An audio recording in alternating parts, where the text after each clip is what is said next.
அஸ்ஸலாமு அலைக்கும் வரஹ்மத்துல்லாஹி வபரகாத்துஹு.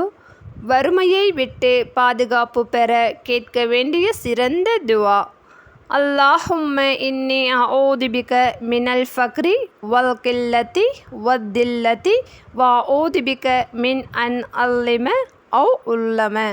இந்த துஆவிற்கான பொருள்: யா அல்லாஹ், வறுமையை விட்டும் பொருளாதாரம் குறைவதை விட்டும் அவமானத்தை விட்டும் உன்னிடம் பாதுகாப்பு தேடுகிறேன். மற்றும் நான் மற்றவரின் மீது அநியாயம் செய்வதை விட்டும் அடுத்தவர்கள் என் மீது அநியாயம் செய்வதை விட்டும் உன்னிடம் பாதுகாப்பு தேடுகிறேன். இன்ஷா அல்லாஹ் இந்த துஆவை நாம் அனைவரும் இறை நம்பிக்கையோடு கேட்டு வறுமையிலிருந்து அல்லாஹ் நம் அனைவரையும் பாதுகாப்பானாக. ஆமீன். இறையச்சத்தோடு வாழ்வோம், மறுமையில் வெற்றியாளராவோம்.